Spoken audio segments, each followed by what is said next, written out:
Well, good morning, everybody. It's nice to see a mixed age group class and maybe mixed ability also.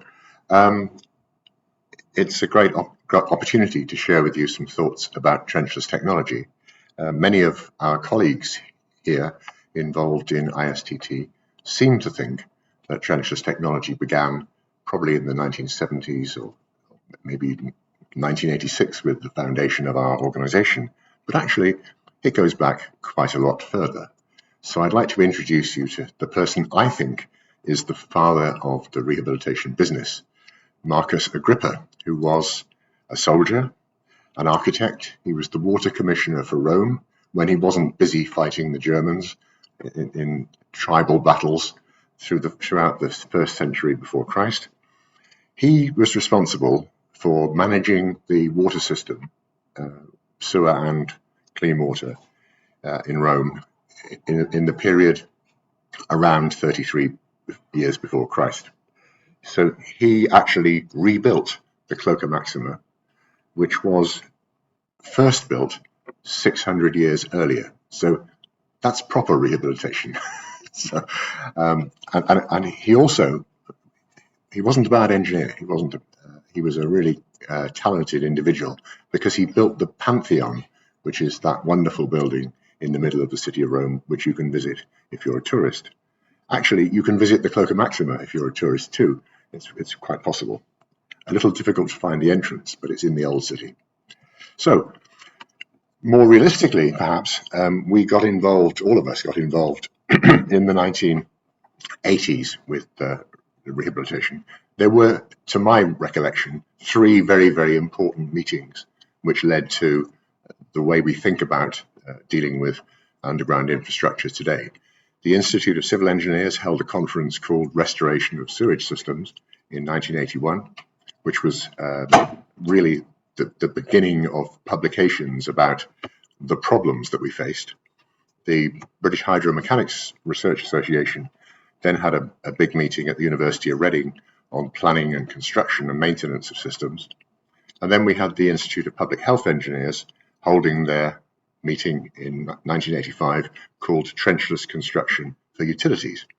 That became known then as the first No-Dig conference, because it was at the end of that meeting that ISTT was formed, because the 376 delegates who showed up for that conference simply would not go home. They stayed in the meeting rooms 2 or 3 hours after the event closed to talk about the problems they experienced with their systems. They represented 22 countries, almost the known world, as it were, at the time.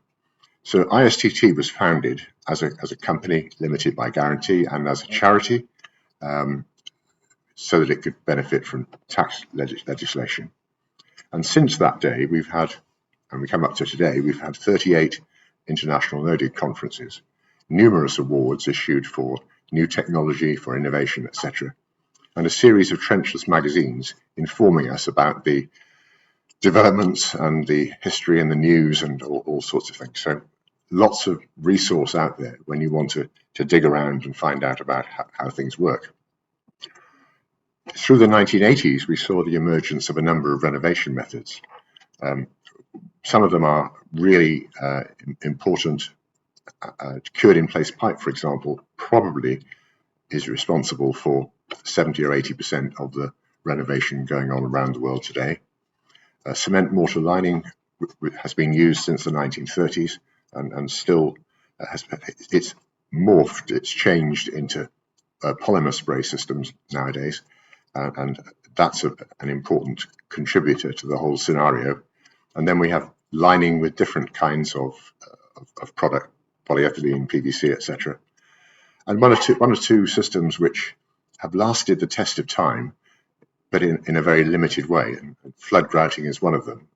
And you can see from the picture on the side here how it works. You fill an existing pipe with a silica-based fluid, drain it out, but during that time, some of the liquid has moved into the ground surrounding the pipe through cracks and leaks and so on. You put another chemical in there, and the two chemicals combine to form a rock-like substance on the outside of the pipe. And lo and behold, you have an effective lining system, or sealing system rather, which remedies many of the defects in the pipe. ISTT grew very quickly because it was such a popular idea. There were 5 affiliated societies by 1990. We have 28, I think, today.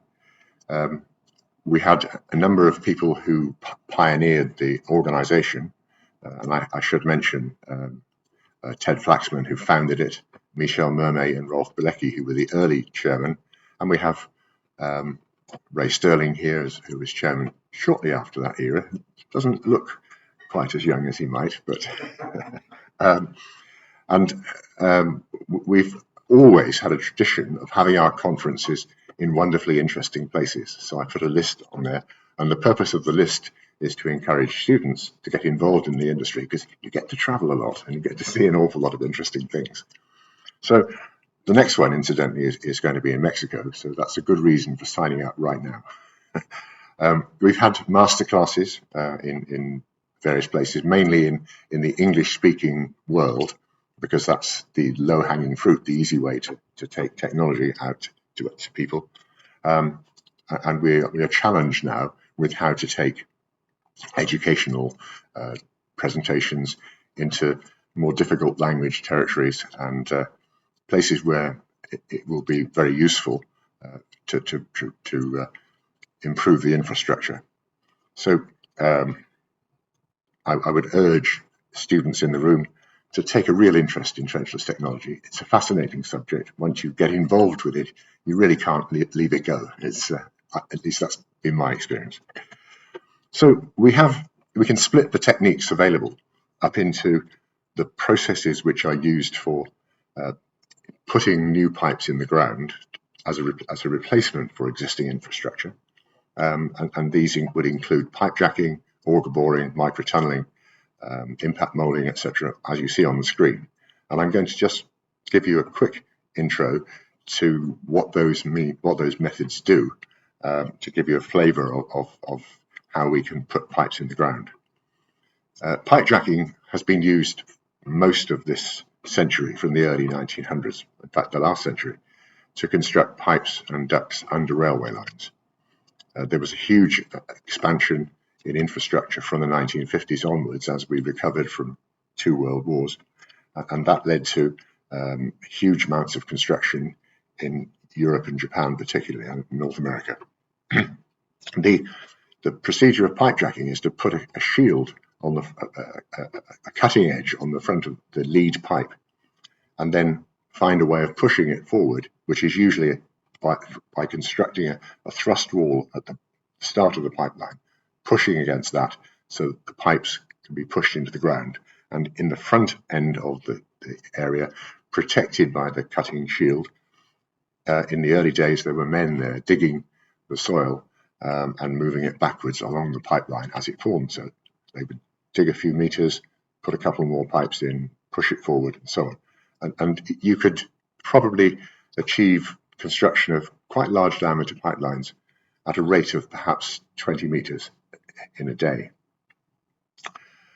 But it was quite dangerous, and so there were accidents and problems with water flowing in from the front end of the pipeline, all sorts of things like that.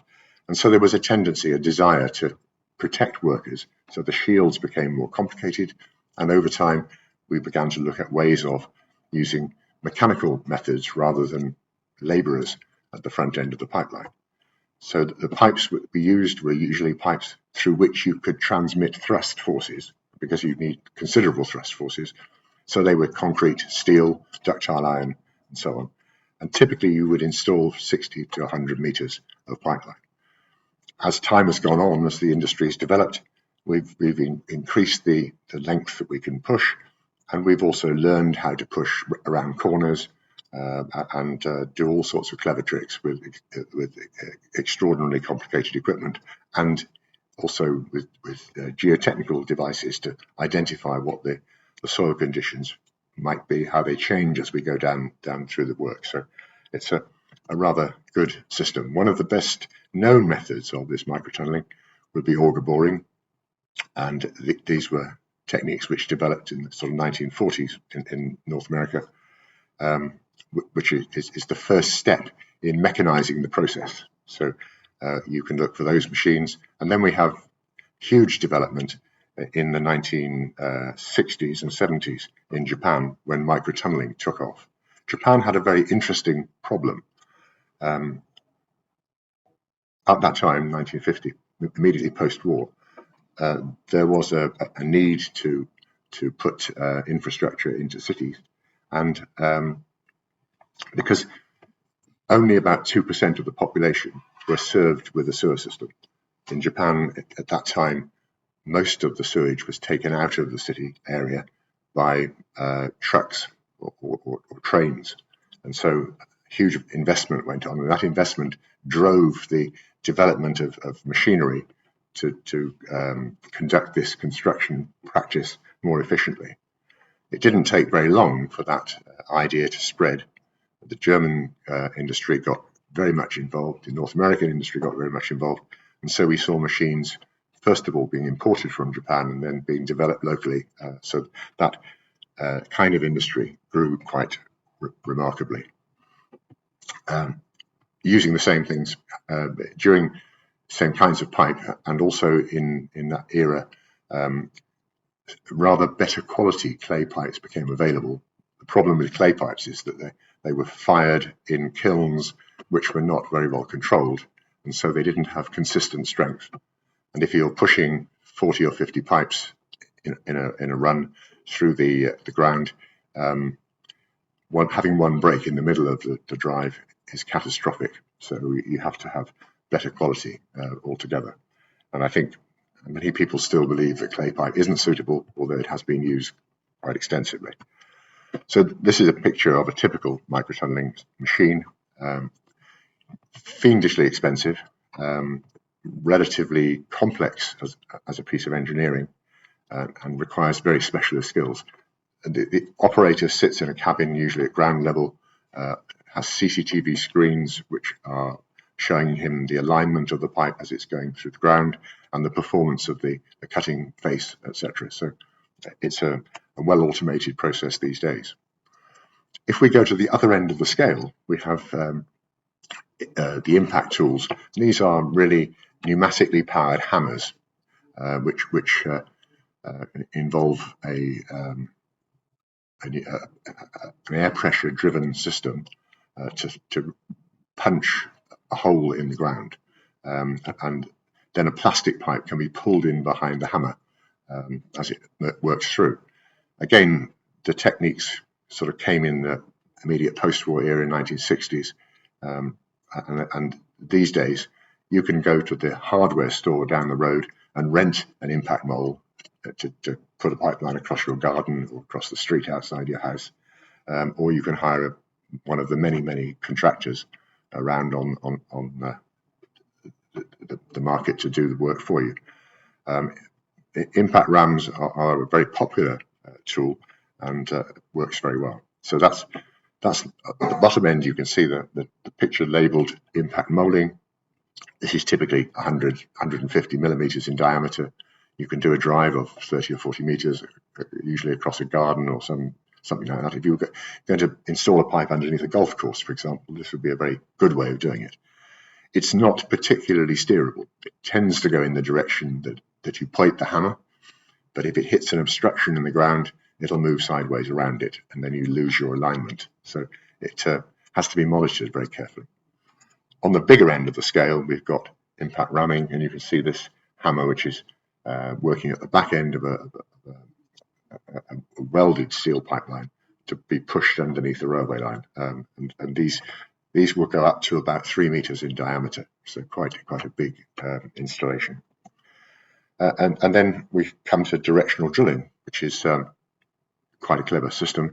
Martin Charrington was a Californian engineer who did a couple of river crossings and amazed people that he had such a clever little system. You develop a pilot hole, you enlarge it with a reaming device, and then you pull a pipe, steel or polyethylene, into the hole so formed. What you're doing is actually cutting with a fluid, a cutting fluid, and mixing the soil with the cutting fluid, and then pumping the soil back out. So it can be, on the face of it, quite a messy situation with lots of mud all around the place. So the site has to be managed very well, but it can be used to put really huge pipelines in the ground, under lakes, under harbours, and I list a couple on the bottom there, some big crossings that have been done in Hong Kong quite recently.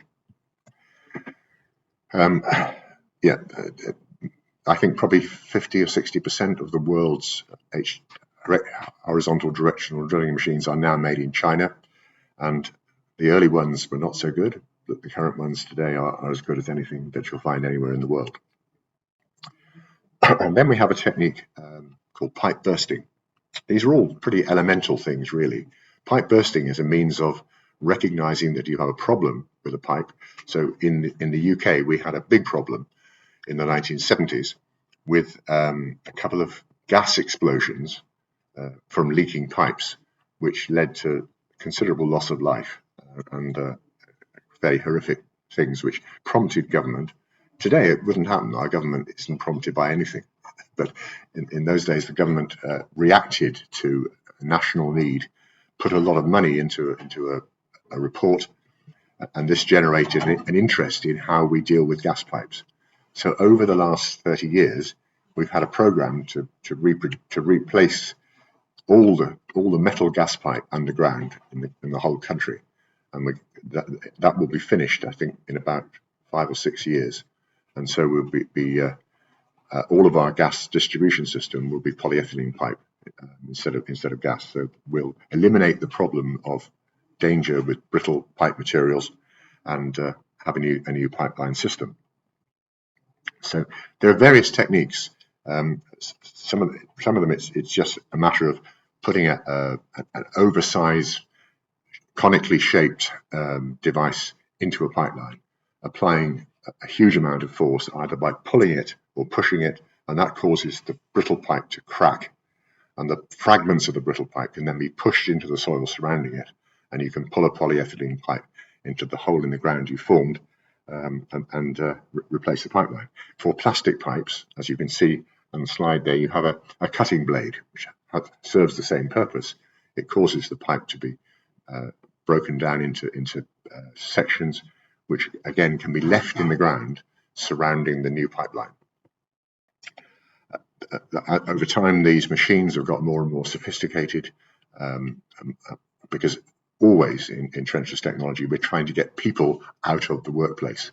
It's always dangerous to be working in a trench, so the less we expose people to danger, the better off we're going to be. So a lot of the initiative has been over the years to create these kind of systems to do the job without exposing men to risk.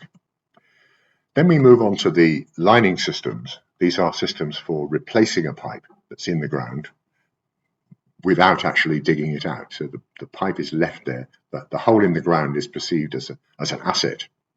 And if we can put a new pipe in there as a lining, we can get another 50 years or 100 years of life out of the hole in the ground. And when you think about it, when we traditionally put a pipeline under a road or in a city somewhere, we're digging out a huge amount of soil, replacing some of it with a bedding material, then putting the pipe in place. So 80 or so % of the cost is in digging and moving soil.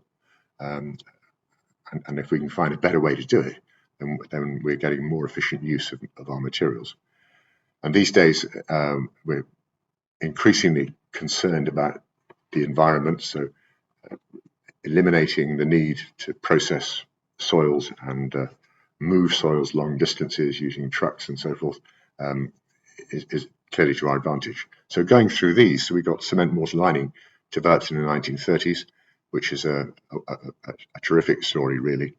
We've had over the years a huge number of slip lining methods developed, and slip lining is simplicity itself. You have a hole in the ground and you pull or push a pipe into that hole in the ground. You lose some cross-sectional area, but you have a new pipeline that will last for 100 years.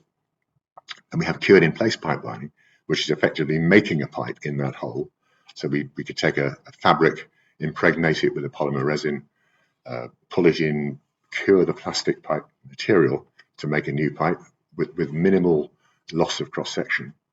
So that's attractive. And we have other methods, close fit lining methods, for putting PVC and polyethylene pipes in the ground. And spiral wound lining, a method developed in Australia, is another option, which we'll look at in a little bit more detail.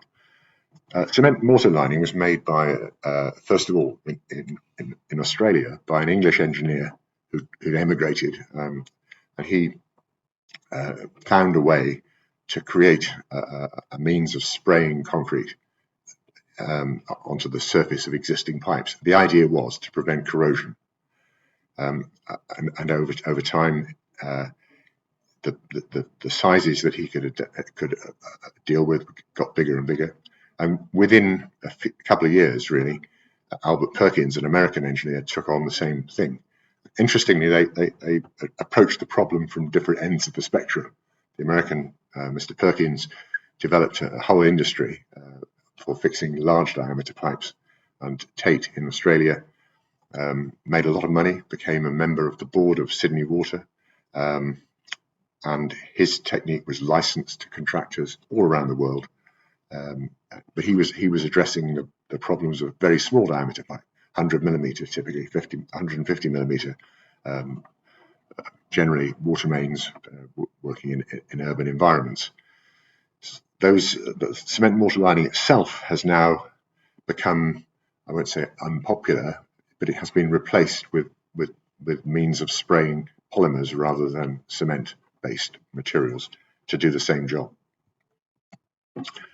Slip lining means you take a commercially available pipe of PVC, of polyethylene, you joint it, usually close to the work site, insert it into the pipe and grout it in place. So you can imagine that you would lose maybe 10% of your cross-sectional area, maybe 20%, but it's still a viable option because it's generally a very cheap method of installing a new pipe, providing you can accommodate the loss of cross-section and providing you can think of a way to fix the connections.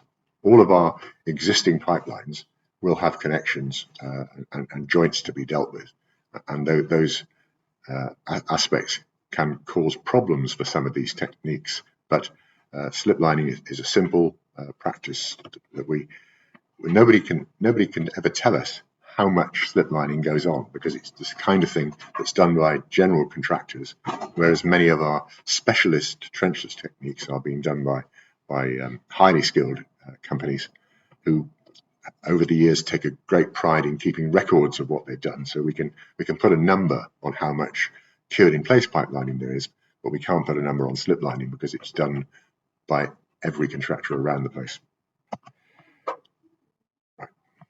I have the warning, not many more minutes left.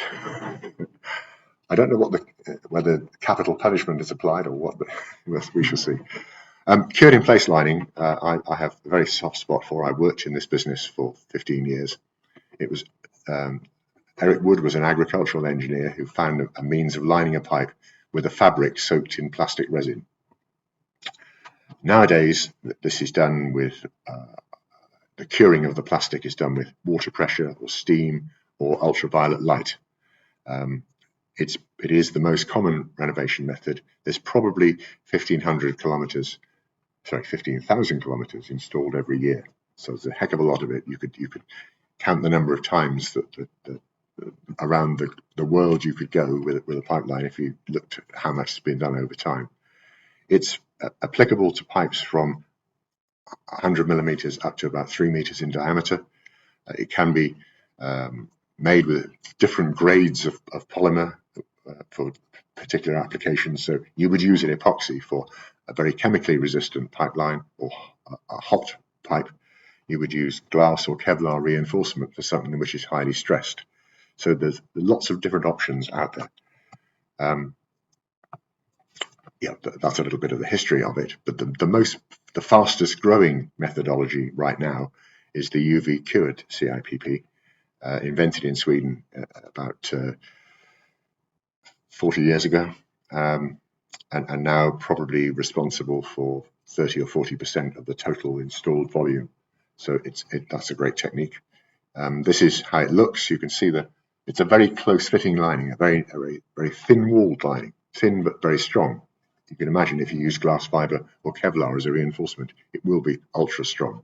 Or I think the correct phrase is super strong, isn't it? In the way that people talk today.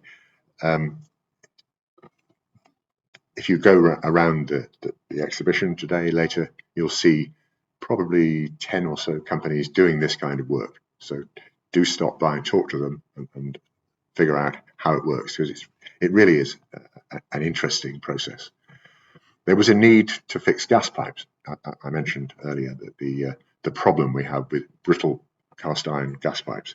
So people wanted to put polyethylene pipes in their place, and they developed methods to do this. And so in the UK, swage lining and roll down came out of this British Gas program to fix the system. And there, you have to make the pipe a little smaller to push it into the existing service, and then you expand it back up again to full size, so that you don't lose hardly any cross section. That's the essence of it. It's done in the US also quite a lot. There's a product called Tightliner, which is used for industrial pipelines, and there's a huge amount of that being installed over the last 20 or 30 years. I can show you a couple of pictures of close fit lining. You get a sense of how it works. In the case on this side, the yellow pipe, traditionally our gas pipes in the UK are yellow. This pipe has been was a circular pipe. It's been collapsed down to by putting it through a machine to collapse the pipeline. So it's now 40% or so of the cross section of the original pipe. It's held in place with tape, and the tape can be broken when you reform it by filling it with water, or some people have tried air, but that's a bit dangerous. You fill it with water, pressurize the water, it causes the bond to break and the pipe pops up into full size. You've got to put it right up into full size though, because if you have a slight out of roundness, that'll be a weakness in its operation. In the other picture, you're pushing the pipe through a device which reduces its cross section by 10 or 15%, and that's just enough to get you able to install the pipe and then pop it back up to size by pressurizing again. So those are great systems. Spiral wound lining, a clever one really. In Australia, people have a big problem because it's such a vast area, so it's moving large volumes of pipe across the country. It is a costly and time-consuming exercise. So in the 1980s, two processes were developed for forming a pipe out of a strip of material. And the best thing is to move it on to show you what it looks like. The plastic fabric, plastic material, has a rib built into its cross section, and if you wind that around, on one side there's a kind of socket end of a pipe, and on the other end there's a kind of spigot end of a pipe. So that clips together as you form it through a very simple machine. So you form a pipe as you go. So you can actually project the pipe from the starting manhole or from somewhere in the manhole and do quite extraordinary work. Finally, I just wanted to mention that the United Nations Environment Programme, who were based in, or were at the time that I met with them, they were based in Osaka in Japan. They took a great interest around about 2000 in our technology. They took a great interest because I went down there and banged on the door to see them. And after about 20 visits and various meetings, they published a report to make the statement that trenchless technology is truly sustainable. And today, sustainable is a word applied to anything that's going to be good and useful. So I think it's important they do that. I'd urge you to go on the internet, look up the UNET website, and you can pull this document down and have a look at it. And they ask some good questions. Essentially, why dig trenches when we've got so many better ways to do it, which are hugely improving for our environment? But also in the text of the document, they will list out for you a dozen or so good reasons why trenchless is sustainable. and why you'll see for yourselves when you go to look at the exhibition, this is not a bad idea. We can do a lot of very good things with trenchless technology. So I'm going to leave it there, and everybody else that speaks will give you more detail of the techniques that they're personally involved in. And I think you're going to have a very interesting day. So thank you.